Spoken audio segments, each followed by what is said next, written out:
Assalamualaikum warahmatullahi wabarakatuh. Perkenalkan, nama saya Satraji Pamungkas. Saya dari kelas 10 akan membawakan biografi singkat dari Sebastian Vettel. Sebastian Vettel lahir pada 3 Juli 1987 di kota Heidenheim, Jerman Barat. Ia merupakan anak ketiga dari 4 bersaudara dari pasangan Norbert Vettel dan Henk Vettel. Robert Vettel adalah seorang tukang kayu dan ibunya adalah seorang ibu rumah tangga. Vettel memiliki seorang adik laki-laki yang bernama Fabian Vettel yang merupakan seorang pembalap yang berkompetisi di ajang Audi Cup pada musim 2017. Sementara dua kakak perempuannya yaitu Melanie bekerja sebagai asisten dokter, Iggy dan Stephanie bekerja sebagai fisioterapis. Vettel mengenal olahraga otomotif ketika ayahnya Robert memberinya hadiah sebuah go-kart Bambini 60cc ketika usia Vettel baru menginjak 3 tahun sebagai hadiah dari Natal. Ayah Vettel merupakan maniak balapan dan ia sering hadir sebagai penonton dalam beberapa ajang balapan besar di Jerman seperti F1 dan MotoGP. Pada awalnya, ibunya yang merupakan seorang ibu rumah tangga sempat cemas dan khawatir saat mendengar Vettel turun di ajang balapan. Melihat istrinya yang cemas dan gugup, ayahnya Norbert lantas memperkenalkan Henk dan Vettel kecil dengan Michael Schumacher yang ia kenal dari sebuah ajang balapan F3 Jerman pada tahun 1990. Di luar dugaan, Bumi atau Michael Schumacher mau menjelaskan apa itu motorsport kepada ibunya, dan ia juga bahkan melihat Vettel mempunyai masa depan yang bagus di dunia motorsport asalkan ayah dan ibunya mau mendukungnya di dunia motorsport. Vettel memulai karir balapnya dengan karting di usia 3 tahun dan memulai membalap dalam berbagai seri karting pada 1995 di umurnya yang baru menginjak 8 tahun. Vettel diterima masuk ke Red Bull Junior Team pada 1998 dan memenangkan berbagai gelar, salah satunya adalah Junior Monaco Cup pada 2001. Setelah mengumpulkan trofi di seluruh Eropa, Vettel beralih ke balapan roda terbuka pada musim 2003. Talenta muda tersebut memberikan kesan yang kuat dan berkesempatan menguji Renard Motorsport Champ Car dalam tes privat selama 2 hari.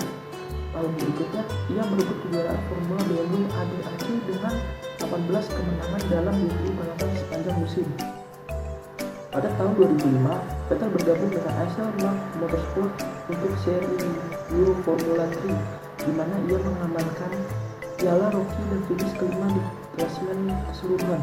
Penampilan yang mengesankan ini lagi menarik perhatian para pengamat yang mengarah ke tes dengan Williams pada akhir tahun itu, diikuti dengan sesi lainnya dengan tim F1 BMW Sauber. Pada musim 2006, BMW Sauber menunjuk Vettel sebagai test driver mereka. Saat itu, ia terus berkompetisi di Formula 3 Euro Series, finish sebagai runner-up dan mengikuti Formula Renault 3.5 Series. Saat memimpin kejuaraan Formula Renault 3.5, Vettel secara tak terduga dipanggil sebagai pembalap ketiga BMW Sauber untuk Grand Prix Turki 2006, membuat sejarah sebagai orang termuda yang berkompetisi di balapan akhir pekan dalam usia 19 tahun 53 hari. Dia menunjukkan bakatnya segera setelah masuk ke Formula One dengan mencatatkan waktu tercepat pada sesi latihan bebas kedua Jumat akhir pekan di Turki. Di Grand Prix Italia, Vettel mencatatkan waktu tercepat di kedua sesi latihan hari Jumat dan kecepatannya diakui dengan panggilannya menjadi test driver BMW Sauber untuk tahun 2007. Setelah Robert Kubica mengalami kecelakaan parah di Grand Prix Kanada dan absen pada event berikutnya di Amerika Serikat karena alasan medis, Vettel ditunjuk sebagai penggantinya dan menyelesaikan balapan F1 pertamanya di posisi ke-8, menjadi orang termuda yang mencetak poin di Formula One. Ketika Vettel mengambil langkah untuk membalap bersama tim senior Red Bull, waktunya sangat tepat karena Vettel tampak kuat sejak balapan pertama musim 2009 di Australia, di mana ia lolos di posisi kedua dan bisa merebutkan penghargaan ketika bentrokan dengan Kubica memaksa kedua pembalap tersebut untuk mundur. Namun, ia kemudian membalas kepercayaan yang ditunjukkan Red Bull kepadanya dengan meraih pole position perdananya dan kemenangan di balapan Grand Prix Tiongkok yang diikuti dengan kemenangan lebih lanjut di Inggris Raya, Jepang, dan Abu Dhabi. Hasil tersebut membuat Vettel bersaing memperebutkan gelar juara melawan Jenson Button dan tim Brown GP, namun pada akhirnya beberapa kesalahan seperti kecelakaan di Monaco dan masalah pada mobil membatasi kemampuannya untuk mencetak poin, dan dia akhirnya menyelesaikan tahun tersebut sebagai runner-up. Dan pada balapan terakhir di Abu Dhabi, Webber dan Alonso mengalami masalah sehingga Vettel memanfaatkan kesempatan tersebut dan meraih kemenangan kelimanya musim ini untuk menjadi juara dunia F1 termuda. Performa Vettel yang memenangkan gelar menunjukkannya sebagai salah satu pembalap terbaik di grid, dan Red Bull memperpanjang kontraknya pada tahun 2011 hingga akhir tahun 2014. Pada 2011, tim sekali lagi memiliki mobil dominan di grid, dan Vettel menguasai kejuaraan sepanjang musim, meraih pole position dalam 15 dari 19 balapan bersama dengan 11 kemenangan. Terlepas dari tantangan yang ada, Vettel tetap fokus dan setelah jeda musim panas, mengantongi 6 kemenangan berturut-turut untuk memastikan perburuan gelar dengan 3 balapan tersisa, dan perjalanannya untuk mencetak rekor baru kemenangan berturut-turut di Grand Prix. Namun pencapaiannya bersejarah tersebut akan berakhir secara tiba-tiba di musim 2014. Red Bull kalah karena peralihan ke mesin turbo hibrida yang untuk kejuaraan tahun itu mengakibatkan masalah unit tenaga berulang kali pada mobil tersebut. Sebagai gantinya, Mercedes muncul sebagai kekuatan dominan baru. Vettel merosot ke posisi kelima dalam kejuaraan tahun itu, dan rasa frustasi yang terus berlanjut karena berada di dalam mobil yang tidak kompetitif akhirnya mengakibatkan dia mengumumkan di Grand Prix Jepang bahwa dia akan meninggalkan perusahaan yang dia telah tanda tangani selama 16 tahun. Kemudian diumumkan bahwa Vettel akan menggantikan Alonso di Ferrari, memenuhi impian masa kecilnya dengan bergabung dengan tim pahlawannya, Michael Schumacher.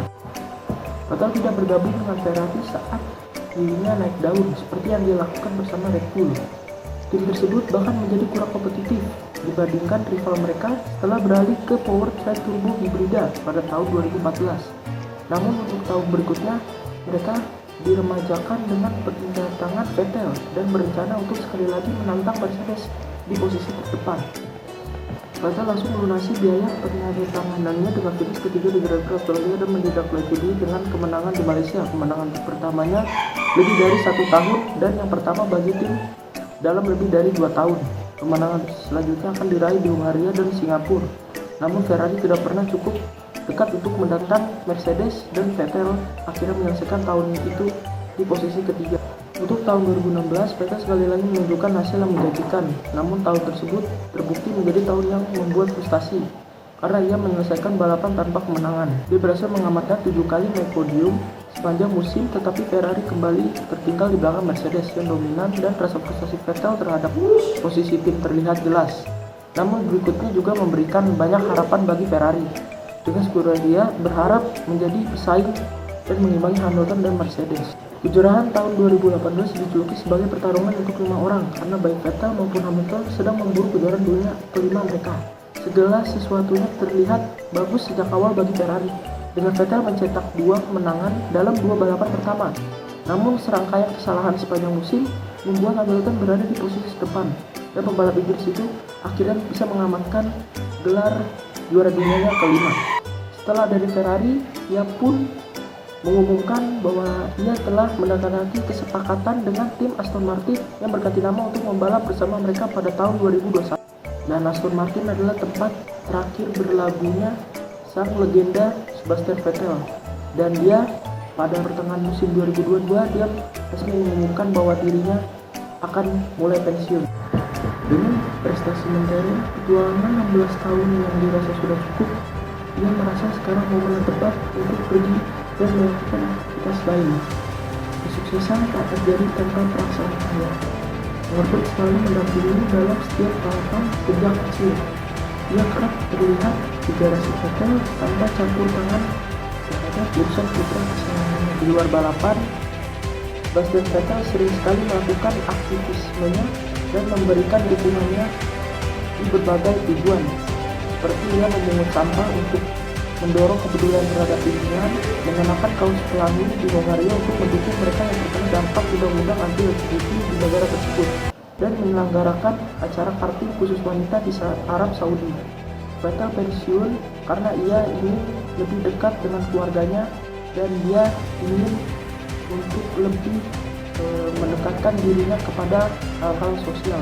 Dan untuk sekarang mungkin Vettel akan kembali ke dunia balap dan mengikuti ajang WEC atau balapan petahana. Vettel yang dulunya dibenci sekarang menjadi dicintai, dan sekarang banyak orang yang terinspirasi dari kisah hidupnya. Dan sekian dari biografi yang saya bawakan, kurang lebihnya mohon maaf bila ada kesalahan. Wassalamualaikum warahmatullahi wabarakatuh.